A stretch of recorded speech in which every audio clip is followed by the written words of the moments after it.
साथियों, जय हिंद, जय भारत, वंदे मातरम। मैं आपका साथी वेटरन ओम प्रकाश, जायडा जैसलमेर से। साथियों, खुशी की बात भी है और कुछ अंदर से एक सैनिक होने के नाते कि मेहनत उस कदर उस पार पहुंच गई थी कि अगर एक कदम और आगे बढ़ते तो शायद जो आज़ादी के बाद एक कमी खल रही है वो शायद पूरी हो जाती है। लेकिन ये इस देश का दुर्भाग्य है, जब जब भारतीय सेना ने उस मुकाम को छू लिया और वो एक कदम उठने को जब बाकी रहता है तो चाहे कोई भी सरकार रही हो, उस सरकार ने हमेशा ही भारतीय सेना को पीछे कर दिया और भारतीय सेना उस आदेश को मान के अपने बंकरों में, अपने बैरिकों में वापस आ गई। आज भी यही हुआ। अगर 5 दिन तक भारत ने कितनी शालीनता के साथ में बड़ा आराम से और युद्ध को बहुत ही शांतिपूर्ण तरीके से लेते हुए वो चलता रहा, जवाब देता रहा, S-400 से हर टारगेट उसका एयर में नष्ट करता रहा। और जहाँ पर भी उसने किया, कहीं पर भी हाँ ठीक है, छोटी मोटी घटनाएं हुई भी है, कैजुअल्टी भी हुई, छोटी मोटी सब कुछ हुआ है, बहुत कुछ हुआ है। लेकिन ये तो आप सबको पता है कि वो अब आपके सामने कभी नहीं आएगा कि 22 तारीख से लेके अभी तक, क्योंकि 22 को तो हमारे 28 आदमी या 27 आदमी गए थे, लेकिन 22 को रात से जो क्रॉस बॉर्डर टेररिज्म के साथ में ही जो हमारा सीज फायर तोड़ा था पाकिस्तान ने, उसके बाद में कंप्लीट फायर करता जा रहा है। रिटेलिएशन इंडियन आर्मी भी कर रहा है। लेकिन हमने 6 और 7 तारीख को वापस अपना जवाब शुरू किए थे और 9 ठिकाने जो आतंकवादियों को बर्बाद करके हमने कह दिया कि भाई ठीक है, हमने तो आतंकवाद पे हमला किया, पाकिस्तान की सेना के साथ नहीं किया। लेकिन पाकिस्तान की सेना ने आज सुबह तक, कल को तो वो रात तक था, लेकिन सुबह से उसने तड़ातड़ 10 बजे तक मतलब पश्चिमी राजस्थान के बॉर्डर को दहला दिया। मैं नहीं कह रहा हूँ, पिक्चरें कह रही है। वो तो S-400 की वजह से कैजुअल्टी नहीं हुई, लाशें गिनते रह जाते। ये जो तो बोलते हैं ना लोग, राफेल महंगा लिया, S-400 महंगा लिया, या ये इन चिंटुओं को मैं बोलूँगा कि भाई, भारतीय सेना अगर किसी कोई भी चीज़ उसके लिए ली जाती है, उसको अगर वो सेना पास कर देती है तो उसकी प्राइस का सेना को कोई मतलब नहीं उससे कि वो कौन सी प्राइस में आ रहा है और कौन उसके बीच में खा रहा है, कौन ले रहा। सेना को तो वो आइटम चाहिए जो उसने पास किया है, चाहे वो बोफर्स गन ले लो या कोई भी लो। जब सेना के पास में आई है, उसने अपना प्रिस्क्रिप्शन कर लिया कि हाँ ये ठीक है, हमें चाहिए, उसने मंजूरी दे दी। अब वो कितने की आई, कैसी आएगी, वो डिप्लोमेसी गवर्नमेंट की है। अब गवर्नमेंट चाहे उसमें पैसे खाए, चाहे क्या करे क्या नहीं करे, पक्ष विपक्ष लड़े, उससे सेना से कोई मतलब नहीं है। लेकिन सेना के पास में जब आया हथियार तो आपने देखा कि हमने 99 के अंदर कारगिल युद्ध हमने बोफर्स के सहारे जीता। आज अगर S-400 नहीं होता तो आप खुद सोचो कि कश्मीर से लेके भुज तक इस पश्चिमी सीमा के साथ क्या होता। दिल कांप जाता, रूह कांप जाती है। इसलिए उन मंदबुद्धुओं को बोलता हूँ कि सेना के ऊपर या सेना का कोई डिसीजन के ऊपर अगर सरकार भी कोई वक्तव्य देती तो उसको भी सोच के ही देना चाहिए, चाहे भले ही वो सरकार का कितना ही बड़ा अधिकारी या वो नेता क्यों ना हो, कोई मंत्री क्यों ना हो और कोई मंत्रिमंडल का बहुत बड़ा अधिकारी क्यों ना हो। क्योंकि सेना अपने आप में एक वो संगठन है जो 24 आवर्स वो अपने देश की रक्षा के लिए ही है। उसका कोई दूसरा उद्देश्य नहीं है, एक ही उद्देश्य है। अब हमने सोच लो कि इस 5 दिनों में क्या खोया क्या पाया, इसका फैसला अभी भारत सरकार नहीं कर सकती। क्यों नहीं कर सकती? कि वही मैं बोल रहा हूँ ना, वो एक कदम अगर उस टाइम पहले जब हमने 65 में जो भी हुआ, हमारे लाल बहादुर शास्त्री जी के साथ में जो भी हुआ, वो आप सभी ने देखा, वो एक कदम ही था, वापस करना पड़ा। 71 में हुआ हमारे 54 बंदे वापस लेने थे, हमने 92,000 छोड़ दिए, वापस नहीं लिए उनको, वो एक कदम नहीं बढ़ने दिया। 99 में हमने पाकिस्तान ने हमारे ऊपर मतलब हमारे पोस्टों पे कब्जा किया था, हमने अपना इलाका खाली करवाया और हम आगे बढ़ सकते थे। वो पीओके हमारा था, है और रहेगा। तो भारत के प्रधानमंत्री की हिम्मत उस टाइम भी नहीं हुई कि आगे बढ़ो। चाहे मैं सरकार की पार्टी की बात ही नहीं कर रहा हूँ, उस सरकार का सिर्फ समय होता है, उस समय में सेना क्या करती है वो सेना का अपना इतिहास लिखा जाता है, सेना का अपना इतिहास लिखा जाता है। सेना हर वक्त वो काम करने के लिए तैयार थी। सेना ने हर वक्त पाकिस्तान को घेर के और यहाँ तक कि वहाँ झंडे फहरा दिए। पाकिस्तान के छात्रों के अंदर बाड़मेर का कलेक्टर बैठता था 71 में, 9 महीने कमांड की उसने छात्रों तक की, लेकिन जब समझौता हुआ तो छात्रों छोड़ना पड़ा।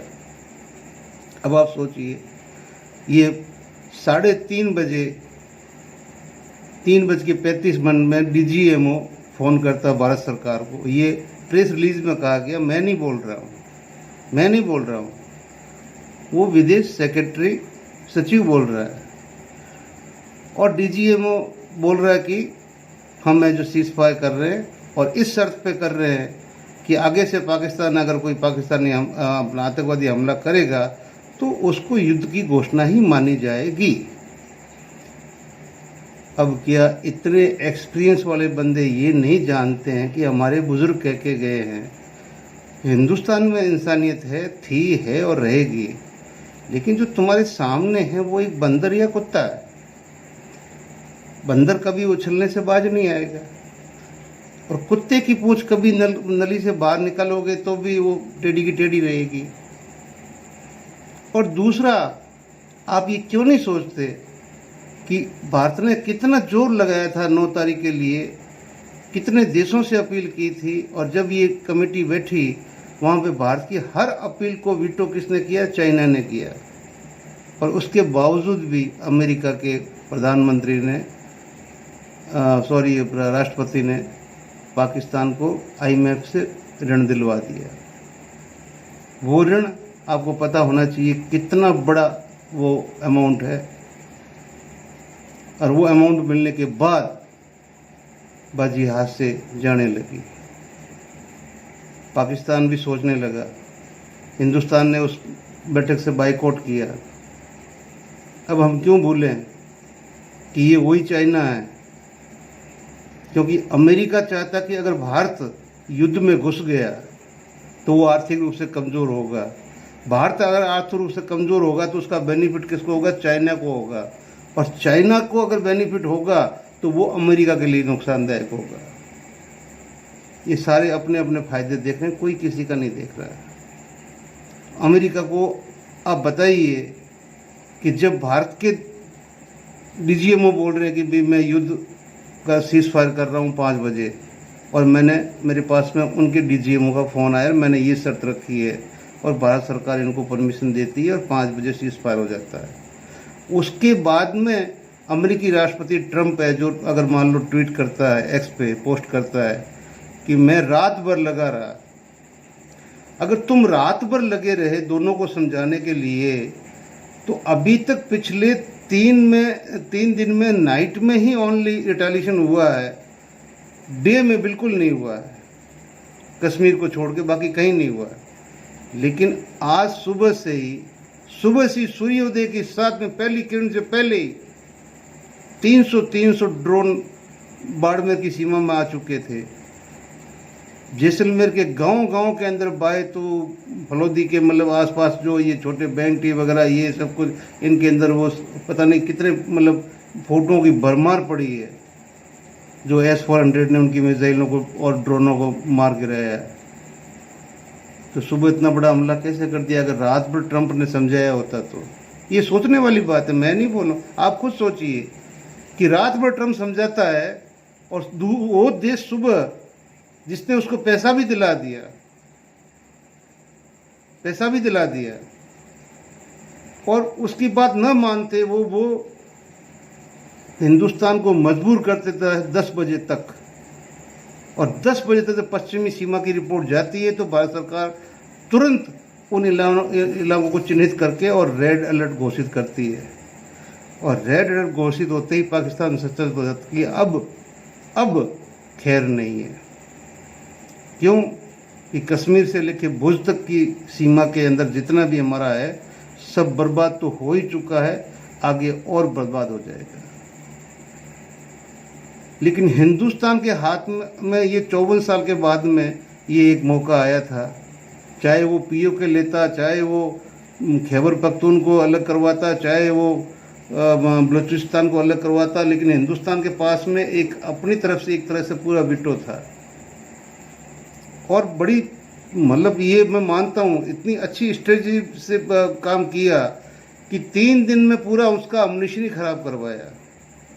फायर करवाते रहे, रात को उसको ब्लास्ट करते रहे, S-400 से उसको बर्बाद करते रहे, किसी को नुकसान नहीं हो, और वो पीछे से खाली हो गया। पहले से वो यूक्रेन को बेच के और पैसा लेके वो अपना पेट भर ही रहा था। तो अब आप सोचिए कि ये डिप्लोमेसी कितनी महंगी पड़ेगी, ये राजनीति कितनी महंगी पड़ेगी। और ये देश की जनता इतना जरूर जानती, इतनी बेवकूफ़ नहीं है कि जो ये हमारी 6 तारीख को 7 को रात को स्ट्राइक हुई थी, इसके पीछे विपक्ष और इस देश की 140 करोड़ जनता, जिसने सरकार के नाम पे दम कर दिया था नाक में कि हमें बदला चाहिए, हम नहीं मानेंगे, हम नहीं मानेंगे, तो सरकार को मजबूर होकर आर्मी को फ्री हैंड देना पड़ा, नहीं तो नहीं मिलता। ये जो रिटालिएशन हुआ है इसका श्रेय जाता है विपक्ष की एकता और हिंदुस्तान के 140 करोड़ जनता को, जिसने पाकिस्तान को सबक सिखाने के लिए सरकार को मजबूर किया है। भले ही कुछ लोग मेरी बात से सहमत न हो, मुझे कोई चिंता नहीं, लेकिन कल आने वाले वक्त में सब कुछ आपके सामने होगा आपके सामने। और बाकी 4 गालियाँ देनी हो तो आपने वैसे भी देनी है, आप दे देना, कोई फर्क नहीं पड़ता। लेकिन मैं आपको बता दूं कि अगर अमेरिका के, अब वो भूल क्या कर बैठता है ट्रंप कि 5 बजे वो डिक्लेयर करता कि मैंने ये करवाया, तो तूने करवाया तो 11 बजे तो पूरा रेड अलर्ट हो चुका था, पश्चिमी राजस्थान पूरा पश्चिमी इलाका, तैयारियां हो चुकी थी और सब कुछ दिन में ही सल्टाने में थे। और रात को तो उसका आटा पूरा पीस के उसके हाथ में देने वाले थे। और ये एक कदम हमारा पीओ के अंदर भी जाना था। जब 4-4 बेस कितना मतलब सुबह इंडियन आर्मी को 2 घंटे मिले, उसके अंदर भी उसने आज भी 3 मारे और 3 वो गिरफ्तार भी किए, उनके पायलट भी, और साथ में उसका पियोल डैम बर्बाद किया, ऑर्डिनेंस डिपो बर्बाद किया, उसके 4 एयर बेस बर्बाद किए। और वो समझ नहीं किया कि अब अगर मान लो मैं इसको खड़ा करूँगा तो फिर ये जो IMF की जो एड आई है, ये तो इसमें तो मेरे ये पिलर ही खड़े नहीं होंगे, आगे लड़ूंगा क्या। और उसने धन ना दिया, टेलीफोन सीधा ही DGMO को। अब DGMO साहब ने भी चलो एक काम अच्छा किया कि हम कम से कम, अगर बात ये सही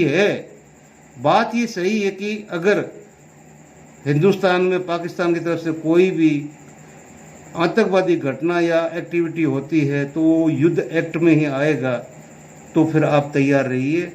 ये 12 तारीख तो अभी बहुत दूर है, यानी कि 2 दिन है। मैं 2 दिन भी नहीं मानता, ठीक है ना, क्योंकि वो जो 4 कुत्ते हैं, 4 खूनी भेड़िए हैं, वो भेड़िए अभी तक तुम्हारे कश्मीर में ही है। और तुम्हारे इस डील को करने के लिए वो चारों अपने आप को दांव पे लगा देंगे, लेकिन तुम्हारा 12 तारीख का मीटिंग नहीं होने देंगे, उससे पहले वो अपना कुछ न कुछ कर गुजरेंगे। तो क्या कर लोगे? इसकी बजाय अगर DGMO बोलता है कि तुम्हारे 4 बंदे जो यहाँ पे अंडरग्राउंड है जो, और उनके बाप वहाँ बैठे हुए हैं, तुम्हें पता है, पाकिस्तान की आर्मी को पता है कि उनके बाप कौन है, उनकी बाप को पकड़ो और 10 मिनट के अंदर उनका एड्रेस दे दो और हम उनको निपटा देते हैं, और उसके बाद में हम जो युद्ध विराम कर लेते हैं।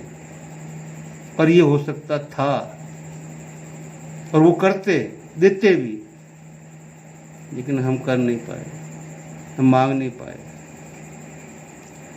और जो कुछ हुआ अच्छा हुआ, लेकिन बोलते ना कि हम हिंदुस्तानी सैनिक हैं, हमारे दिल में हमेशा ही ये दिल मांगे मोर।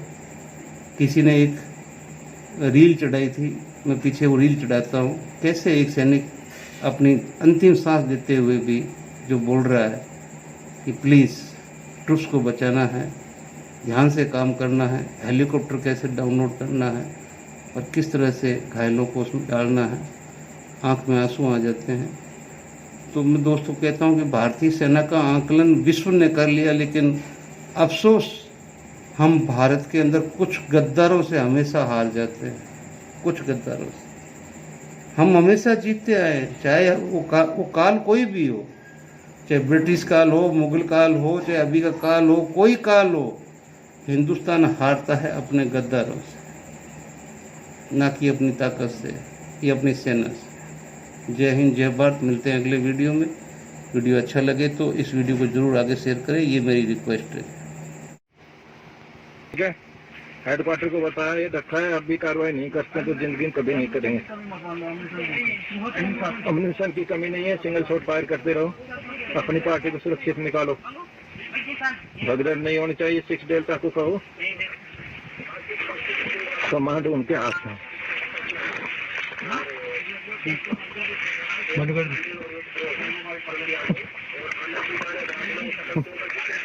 बोलो मत सर, घबराओ मत, बस घबराओ मत।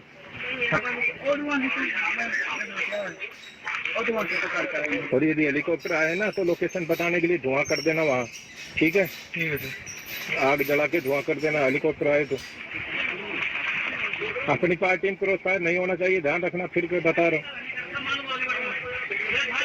आगे मत बढ़ो, अब पहले अपनी पार्टी को सेव करो। आगे बढ़ोगे फिर इनको जो घायलों को कौन निकाल, ठीक है? हेडक्वार्टर को बताया ये रखा है, अब भी कार्रवाई नहीं करते तो जिंदगी कभी नहीं करेंगे। अम्युनिशन की कमी नहीं है, सिंगल शॉट फायर करते रहो, अपनी पार्टी को सुरक्षित निकालो, भगदड़ नहीं होनी चाहिए। 6 डेल्टा को कहो,